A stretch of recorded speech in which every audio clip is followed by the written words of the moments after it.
আজ শ্রাবণ মাসের শেষ সোমবার। আজ এক বিরল যোগ সৃষ্টি হয়েছে। সোমবার মহাদেবের আরাধনার জন্য একটি অতি উত্তম যোগ। আজকের এই বিশেষ দিনে যারা সোমবারের ব্রত পালন করেন এবং শিব আরাধনা করেন, সার্বিক মঙ্গল সাধন হয়ে থাকে। আজকের এই বিশেষ দিনে যদি শিব আরাধনা বা ব্রত পালন নাও করতে পারেন, তাহলে ভগবানের উদ্দেশ্যে একটি ঘৃতপ্রদীপ প্রজ্বলন করে সম্পূর্ণ ব্রত কথাটি শ্রবণ করুন। শ্রবণ করলেও এই ব্রতের বহু অংশের ফল আপনারা লাভ করতে পারবেন। শুনতে থাকুন শুধুমাত্র সনাতনী ভাবনায়।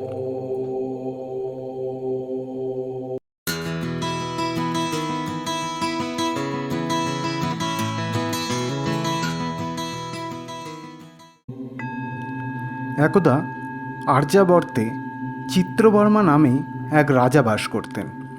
তিনি ধার্মিক ও পুণ্যবান ছিলেন এবং পাপীদের কাছে যমস্বরূপ ছিলেন।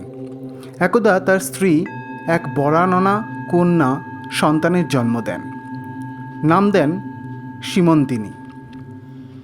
তবে সেই কন্যার জন্মকুণ্ডলিতে মাত্র 14 বছর বয়সেই বৈধব্য লাভের ভবিতব্য করা ছিল। এ কথা দ্বিজসমূহের থেকে শুনে রাজার মন ভারী হয়ে যায়। কালক্রমে যখন সেই কন্যা বড় হয়, তখন সেও ভাবী বৈধব্যের কথা শুনে ব্যাকুল হয়ে ওঠেন এবং যাজ্ঞবল্ক্য মুনির স্ত্রী মৈত্রেয়ী দেবীর শরণাপন্ন হন।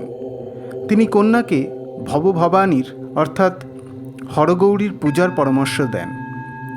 তিনি রাজকন্যা সীমন্তিনীকে আরও বলেন, উপোস করে স্নান করে বিরজা স্বরে এবং এক মনে প্রতি সোমবার শিব এবং শিবার আরাধনা করতে। এরপরে সেই কন্যা ঠিক তেমনভাবেই সব কিছু পালন করতে শুরু করলেন।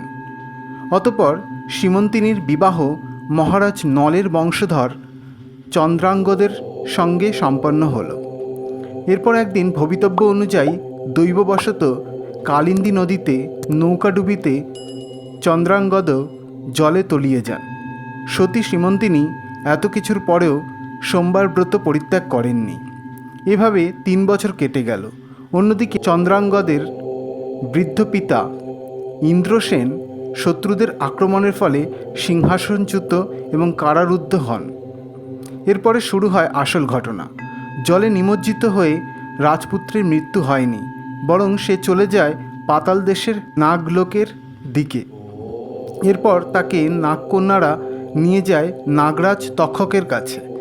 নাগরাজ তাকে তার পরিচয় জিজ্ঞাসা করলে সে নিজেকে নিষদ দেশের মহারাজ নলের বংশধর চন্দ্রাঙ্গদ নামে পরিচয় দেন এবং সর্বোপরি নিজেকে একজন শিবভক্ত হিসেবে পরিচয় দিয়ে অতীতের ঘটনা সকল ব্যক্ত করেন।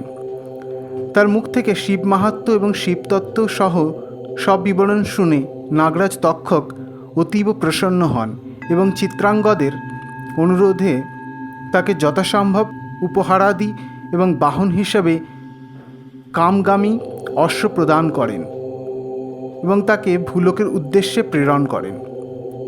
ভূলোকে এসে চিত্রাঙ্গদ প্রথমেই নদীর তটে স্নান করতে আসা শোককাতর মলিন চেহারাধারী তার স্ত্রী সীমন্তিনীকে দেখতে পান, কিন্তু নিজ পত্নীকে এই অবস্থায় দেখে তিনি চিনতে পারেননি এবং তিনি সেই কন্যার পরিচয় জিজ্ঞাসা করেন। প্রত্যুত্তরে রাজকন্যার সখীরা তার বৈধব্য, শোক এবং পতি বিরহে বিহবলতার কথা কুমারকে শ্রবণ করানোর পর রাজকুমার নিজেও নিজ প্রেয়সীর এহেন অবস্থার কথা শুনে দুঃখিত হন এবং রাজকন্যাকে বলেন তার পতি শীঘ্রই তার নিকট ফিরে আসবে। এ কথা বলে তিনি নিজের রাজ্যে পৌঁছে নিজ মাতা পিতা এবং মাতৃভূমিকে শত্রুর হাত থেকে মুক্ত করতে অতি সত্বর গমন করেন। তার আগমনের এবং রাজকুমারের সাথে নাগরাজ তক্ষকের সুসম্পর্কের কথা শুনে ভয়ে শত্রুগণ তার মাতা পিতাকে এবং সিংহাসনকে মুক্ত করে দেন। রাজা তার হারানো পুত্রকে পুনরায় ফিরে পেয়ে আপ্লুত হয়ে পড়েন এবং তারা সকলে উপলব্ধি করেন যে এক অলৌকিক ঘটনার আড়ালে রয়েছে একজন সতী নারীর চরম শিবভক্তি। চন্দ্রাঙ্গদের স্ত্রীর সোমবারের নিত্য শিব আরাধনার জন্যই এমন অলৌকিকতা সম্ভব হয়েছে শীঘ্রই এ সুখবর রাজা চিত্রবর্মা ও রাজকন্যা সীমন্তিনীর নিকট পৌঁছে গেল। তখন চারিদিকে আনন্দ উৎসবে সবাই মুখরিত হয়ে উঠল। এরপর চন্দ্রাঙ্গদ নিজ স্ত্রীকে পুনঃবিবাহ করে নিজ নগরে প্রত্যাবর্তন করেন এবং রাজসিংহাসনে অভিষিক্ত হন। রাজা ইন্দ্রসেনও রাজকার্য নিজ পুত্রের হাতে সঁপে দিয়ে নিত্য শিব আরাধনায় লীন হন। সেই সোমবার ব্রতের ফল তাদের ওপর সৌভাগ্যের ন্যায় বর্ষিত হতে থাকল। এরপর থেকেই সোমবার শিব আরাধনার ব্রত মাহাত্ম্য চারিদিকে ছড়িয়ে পড়ল। এই কথন থেকে এটা স্পষ্ট হয়ে যায় যে ভক্তিসহ শিব আরাধনা বিধির বিধান এবং ভক্তের ভবিতব্যকে বদলে দিতে সক্ষম। জয় শিব শম্ভু। ওম নমঃ শিবায়।